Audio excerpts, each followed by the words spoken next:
गाजियाबाद के गांव में सरपंच का चुनाव होने वाला था। इस बार चुनाव में महिलाओं की सीट थी। टुनटुनी चिड़िया गांव के पक्षियों में रजाइयां बंटवाती है। टुनटुनी, ये मैं क्या सुन रहा हूँ? तू प्रधानी का चुनाव लड़ रही है? हाँ मामा, सही कहा आपने। लेकिन ये चुनाव के चक्कर अच्छे नहीं होते। ये सब तो पैसों का खेल होता है बेटा। हमारे पास तो इतने पैसे भी नहीं है।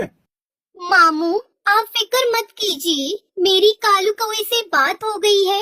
वो कह रहा था कि चाहे जो भी हो जाए, जो गांव की पुरानी प्रधान सुंदरी देवी को वो प्रधान बनने नहीं देगा, क्योंकि उसने कभी गांव में किसी का भला नहीं सोचा। वो सिर्फ अपने बारे में सोचती है।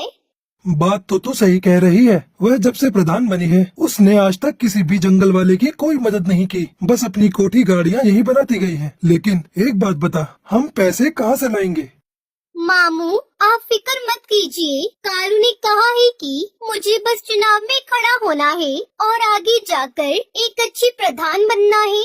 बाकी सारे पैसे तो वही लगाएगा। अगर ऐसी बात है तो ठीक है, तू जरूर लड़। बस हमारे घर की इज्जत का ध्यान रखना बेटा, क्योंकि तेरे माँ बाप ने जाते समय तुझे मेरे ही हाथों में सौंपा था। आप बिल्कुल फिक्र मत कीजिए, मैं कोई गलत काम नहीं करूँगी। दूसरी तरफ कालू अपने दोस्त जग्गू कालिया के साथ खेतों में सोया होता है और वो नींद में बड़बड़ाता है। टुनटुनी प्रधान जिंदाबाद, टुनटुनी प्रधान जिंदाबाद। मामू देखो, मैंने कहा था ना, अब आप मेरा टुनटुनी से निकाह कर दीजिए। गुरुजी, आपको लगता है टुनटुनी से निकाह करना इतना आसान है? क्या उसका मामू इतनी आसानी से होने देगा?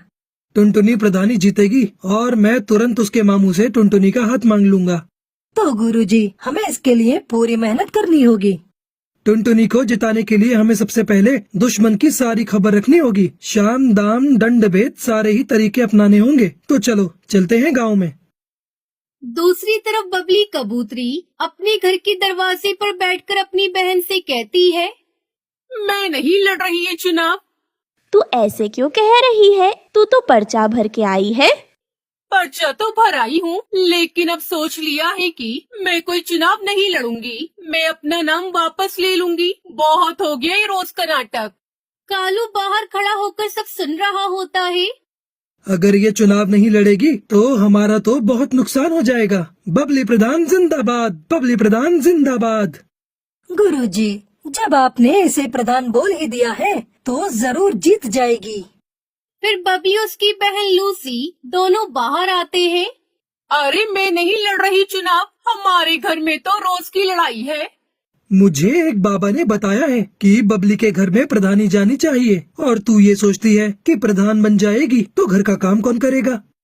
अच्छा तो ये बात है, लेकिन अगर मैं चुनाव में हार गई तो ना घर की रहूंगी ना घाट की।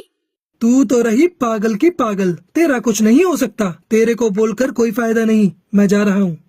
रुक जा, इतने विश्वास के साथ बोल रहा है तो मैं जरूर लड़ूंगी चुनाव। ये हुई ना बात। अब तेरी बात में कुछ वजन लग रहा है। मुझे तेरी सीट को मजबूत करने के लिए बड़े काम करने हैं। तू जल्दी से जा और 25,000 लेकर आ। 25,000 किस बात के? जो तेरे खिलाफ है उनको पैसे देकर ही तो तेरी तरफ करना होगा। मैं क्यों दूं पैसे? एक तरफ तो तू कह रहा है कि बाबा ने तुझे बताया है कि मैं ही चुनाव जीतूंगी, फिर तू पैसे क्यों मांग रहा है?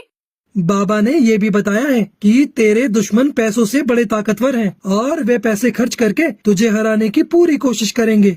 अगर ऐसी बात है तो मैं पैसों में आग लगा दूंगी। अभी लेकर आती हूँ पैसे। बबली कबूतरी कालू को पैसे दे देती है। बबली प्रधान जिंदाबाद, जिंदाबाद, जिंदाबाद। अपने लिए 5-6 अच्छे सूट बनवा ले चुनाव के प्रचार में जाने के लिए। बाकी तेरे पोस्टर मैं बनवा दूंगा, उसके लिए पैसे अलग से दे दे मुझे।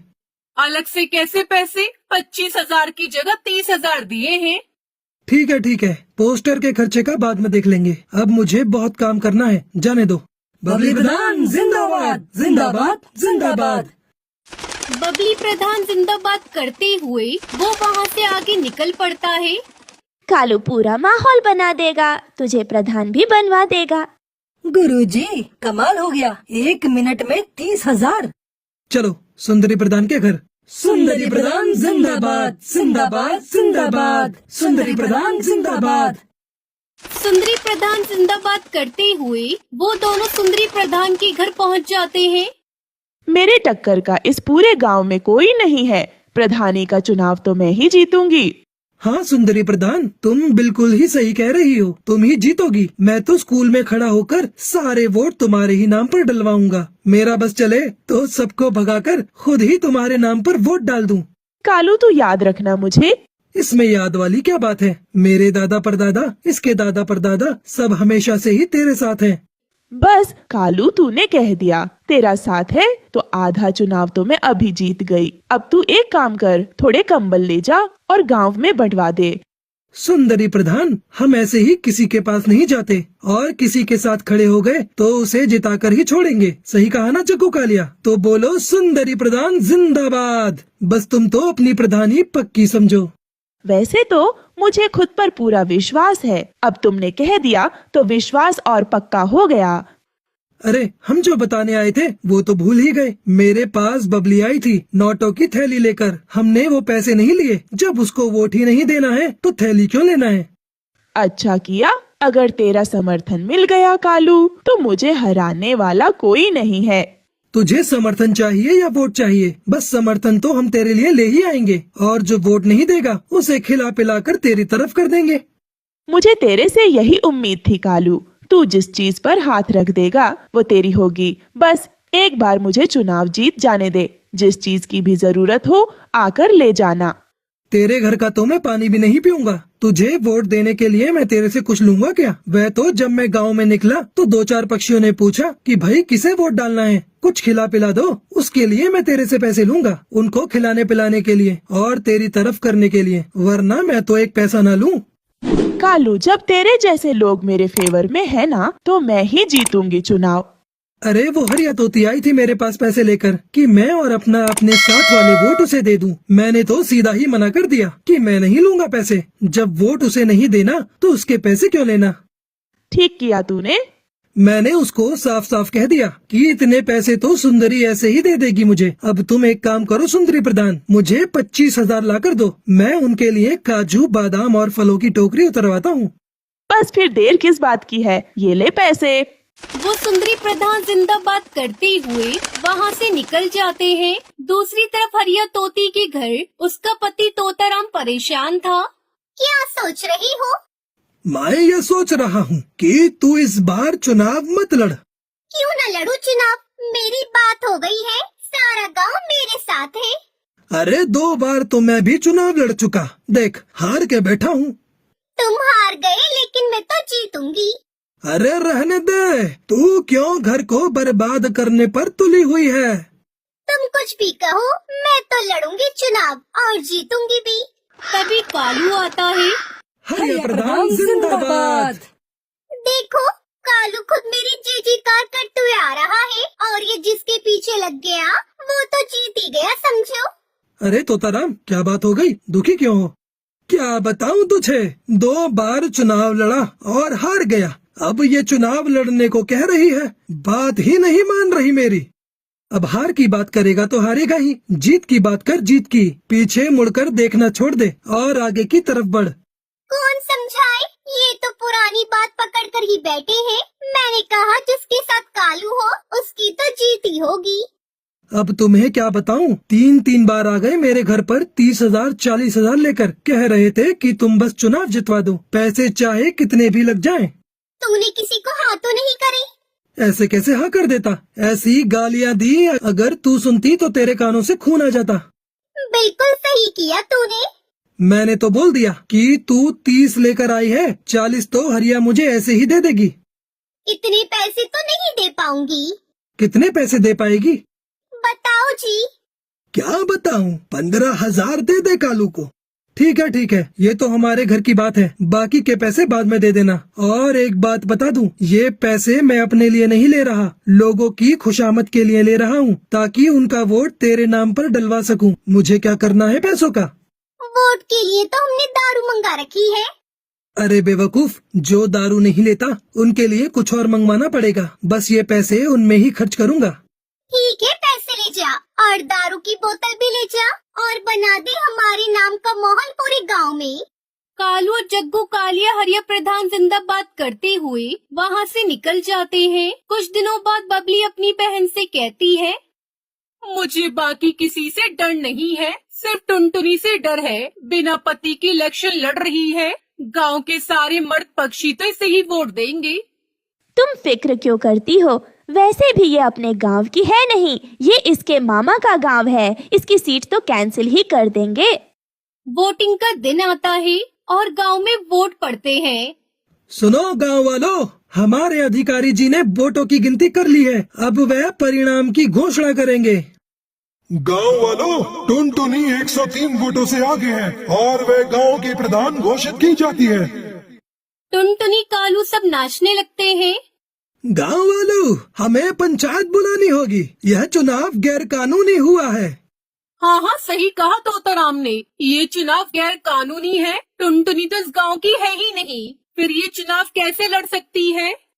गांव की चौपाल पर पंचायत बिठाई जाती है। गांव वालों, तोताराम का ये कहना है कि टुनटुनी इस गांव में गलत तरीके से चुनाव जीती है, क्योंकि वह इस गांव की है ही नहीं, इसलिए चुनाव दोबारा होंगे। क्यों होगा दोबारा चुनाव? मैं प्रधान बनी हूँ, मुझे जिताने वाले गांव के पक्षी ही हैं। हम पागल हैं जो हमने चुनाव के लिए 10 बीघा जमीन बेच दी। मैंने कोई गैर कानूनी तरीका नहीं अपनाया है। चुनाव लड़ने जीतने के लिए मैं इस गांव की हूँ। मेरा निकाह इस गांव में हुआ है और इस हिसाब से मैं यहाँ चुनाव लड़ सकती हूँ। किसके साथ हुआ है तेरा निकाह? हमें भी तो बता। कालू से हुआ है मेरा निकाह, मैं झूठ नहीं बोल रही। गांव वालों, मेरी बात सुनो। ये चुनाव सही तरीके से हुआ है, क्योंकि प्रधान बनने के बाद किसी को अपनी कोठी बनवानी थी, किसी को फॉर्च्यूनर खरीदनी थी, तो किसी को अपनी बेटी की शादी करनी थी। सबको सिर्फ अपने बारे में ही फिक्र थी। गांव की भलाई की तो किसी को पड़ी ही नहीं थी। इसलिए मैंने इस गांव की भलाई के लिए टुनटुनी से निकाह किया। सबके सामने बोलता हूँ, ये गांव का काम करेगी और विकास भी करेगी। अगर ऐसा नहीं हुआ तो मैं खुद टुनटुनी से उसका इस्तीफा दिलवाऊंगा। गांव वालों, मैं यहाँ पर बड़ी हुई हूँ, लेकिन मैंने हमेशा आप सबको गांव की टूटी सड़कों की वजह से परेशान होता हुआ देखा है। इस गांव में 5वीं क्लास के बाद कोई स्कूल नहीं होने की वजह से बच्चों को इतनी दूर पढ़ाई करने के लिए दूसरे गांव में उड़ता हुआ देखा है। मेरे मामू मुझे पढ़ाना चाहते थे, लेकिन हमारे गांव में कोई स्कूल नहीं था, जिस वजह से मैं आगे नहीं पढ़ पाई। और मैं नहीं चाहती कि हमारे गांव की आगे आने वाली पीढ़ी कम पढ़ी लिखी हो, खास तौर पर चिड़ियाएं, जिन्हें आप सब आगे की पढ़ाई के लिए दूसरे गांव नहीं भेजते। गांव के सभी पक्षी कालू और टुनटुनी के लिए ताली बजाने लगते हैं और इस तरह टुनटुनी चिड़िया जंगल के प्रधान बन जाती है और कालू की टुनटुनी से शादी हो जाती है। 2 दिन बाद स्कूल के सभी बच्चे टूर पर जा रहे हैं। मैंने तो मैम से मना कर दिया, लेकिन मैम कह रही थी कि पढ़ाई के साथ साथ हमें म्यूजियम और हिस्टोरिकल प्लेस के बारे में देखना चाहिए और जानना चाहिए। हाँ ठीक ही तो कह रही थी मैडम। अरे हमारी बेटिया किसी भी चीज में पीछे नहीं होनी चाहिए। तुम टूर पे जरूर जाओगी। हाँ बेटा, और मैंने तो तेरे लिए नया यूनिफॉर्म भी सील दिया है, इसलिए तुझे अब चिंता करने की कोई जरूरत नहीं है। Thank you mummy papa. आप जैसे माँ बाप हर किसी को मेरी हर छोटी छोटी ख्वाहिशों को पूरा करने के लिए आप दोनों दिन रात मेहनत करते हैं। वैसे ही मैं जल्दी ही कामयाब होकर आपके हर एक सपने को पूरा करूँगी। टुनटुनी मिडिल क्लास फैमिली से थी। उसके पापा कुली थे और उनको दूसरों का बोझ उठाने का जो भी काम मिलता वो करते और उससे पैसे मिलते थे। वो उसी से अपना घर चलाते थे। वो लोग वही स्टेशन के पास किराए का घर लेकर रहते थे। ऐसे ही हंसी खुशी टुनटुनी का परिवार चल रहा था। टुनटुनी के पिता टुन्नू चुड़ा बहुत ही विनम्र और दयालु स्वभाव के पक्षी थे। वो हमेशा दूसरों की मदद किया करते थे। ऐसे ही एक दिन एक अंधी पक्षी अपने बच्चे को लेकर स्टेशन पर ट्रेन आने का इंतजार कर रही थी। तभी अचानक से उसका पैर फिसल जाता है और उसका बच्चा पटरी पर गिर जाता है। माँ मुझे बचाओ, माँ बचाओ मुझे। अरे बेटा, कहाँ हो तुम? गोलू, मेरे बच्चे कहाँ हो तुम? गोलू, वो अंधी माँ बेबस होकर इधर उधर अपने बच्चे को तलाश रही थी। गोलू ट्रेन की पटरी पर रो रहा था और तभी उधर से तेज रफ्तार से हॉर्न देते हुए ट्रेन आ रही थी। तभी टुन्नू चिड़ा की नजर उस रोती हुई माँ और बच्चे पर जाती है। वो तुरंत ही सामान वहीं रखकर तेज रफ्तार से दौड़ते हुए पटरी पर जाता है और बच्चे को उठाकर स्टेशन पर रख देता है। तभी ट्रेन आ जाती है और टुन्नू चिड़ा अपने साहस भरे जज्बे के साथ उस बच्चे को तो बचा लेता है, लेकिन वो खुद को नहीं बचा पाता और उसकी वहीं मौत हो जाती है। ये खबर जब उसके घर वालों को पता चलती है तो उनके ऊपर मानो जैसे दुखों का पहाड़ टूट पड़ता है। वो लोग फूट फूट कर रोने लगते हैं। माँ पापा हमें छोड़कर कहाँ चले गए? माँ हमारा क्या होगा? माँ कौन मेरी हर इच्छा को पूरी करेगा? अब मुझे कौन पढ़ा लिखा कर अफसर बनाएगा? वहीं टुनटुनी की माँ टूनी की भी तबीयत खराब हो जाती है। अब घर की सारी जिम्मेदारी टुनटुनी चिड़िया पर आ जाती है। ऐसे ही 1 महीना बीत जाता है। माँ मैंने दाल और रोटी बनाई है, चलो माँ थोड़ा सा खाना खा लो। तुम खा लो बेटी, मुझे भूख नहीं है। माँ अगर आप नहीं खाओगी तो फिर मैं भी नहीं खाऊंगी, थोड़ा सा खा लो ना माँ। आपको इस तरह देखकर पापा को भी अच्छा नहीं लग रहा होगा, प्लीज माँ खा लो। उसके बाद टूनी चिड़िया थोड़ा खाना खाती है। इसी तरह समय बीत रहा था। इस बीच टुनटुनी का 10वीं का रिजल्ट आता है और वो अपने पूरे स्कूल में टॉप करती है। माँ आप तो खुश हो ना? काश आज पापा होते तो वो कितना खुश होते। पर देखना माँ, मैं जल्दी ही आगे की पढ़ाई पूरी करके अपने पापा का नाम रोशन करूँगी। टुनटुनी ये सब कह रही थी कि तभी वहाँ पर उसका मकान मालिक कड़कनाथ सेठ आ जाता है। देख टुनटुनी, अब तुम दोनों अपने रहने के लिए कोई दूसरा ठिकाना ढूंढ लो, क्योंकि यह घर मैंने किसी और को किराए पर दे दिया है। मालिक, घर देने से पहले एक बार आप हमसे पूछ तो लेते। यह मेरा घर है और इस घर में किसे रखना है यह मुझे तुमसे पूछने की जरूरत नहीं है। तुम्हारा पति एक अच्छा पक्षी था, इसलिए मैं अभी तक चुप था, लेकिन अब और नहीं। अब तुम दोनों माँ बेटी ये घर खाली कर दो। उसके बाद दोनों माँ बेटी रोते हुए घर से निकल जाती है। माँ अब हम कहाँ जाएंगे माँ? जहाँ भी किस्मत ले जाए बेटी, चल बेटी मेरे साथ चल। उसके बाद दोनों माँ बेटी घर की तलाश में निकल पड़ते हैं, लेकिन उन्हें कहीं कोई घर नहीं मिलता। वो दोनों एक सुनसान सड़क पर बस चले जा रही थी। तभी एक तेज रफ्तार गाड़ी आती है और टूनी चिड़िया को टक्कर मारकर चली जाती है। माँ ये आपको क्या हुआ माँ? अरे कोई है तो मेरी मदद करो। अरे कोई है। सुनसान सड़क पर उसकी मदद करने वाला कोई नहीं था। तभी उसे वहाँ एक बस दिखाई देती है और टुनटुनी चिड़िया जैसे तैसे करके अपनी माँ को बस में बिठाकर उसे चलाते हुए हॉस्पिटल ले जाती है। देखिए चिड़िया, तुम्हारी माँ के सिर से काफी खून बह गया है, हमें ऑपरेशन करना होगा। तुम जल्दी से 1 लाख रुपए जमा करवा दो। डॉक्टर साहब आप ऑपरेशन की तैयारी करिए, मैं अभी पैसे लेकर आती हूँ। टुनटुनी उसी बस में बैठकर रो रही थी। हे भगवान, पापा को तो पहले ही मैं खो चुकी हूँ। अगर माँ को कुछ हुआ तो मैं नहीं जी पाऊंगी। मुझे हर हाल में मेरी माँ की जान बचानी है, लेकिन मैं इतने सारे पैसे कहाँ से लेकर आऊंगी? तभी उस बस में से आवाज आती है। परेशान मत हो टुनटुनी, चिड़िया मैं परी लोक से आई हुई हूँ। मैं जादुई बस हूँ और तुम्हारे परिवार वालों की अच्छाई को देखते हुए ही रानी परी ने मुझे तुम्हारी मदद के लिए भेजा है। आज से तुम्हें घबराने की कोई जरूरत नहीं है। ये लो, ये पूरे 1 लाख रुपए हैं। जादुई बस, मैं तुम्हारा ये एहसान कैसे चुका पाऊंगी? थैंक यू बस, तुमने मेरी ऐसी मुश्किल समय में मदद की जब मेरा साथ देने वाला कोई नहीं था। उसके बाद टुनटुनी वो पैसे लेकर अपनी माँ का इलाज करवाती है। कुछ दिनों में उसकी माँ ठीक हो जाती है। फिर जादुई बस टुनटुनी चिड़िया से कहती है, अब तुम दोनों माँ बेटी जल्दी से मेरी बस में जाकर बैठ जाओ, मैं तुम्हें एक चमत्कार दिखाती हूँ।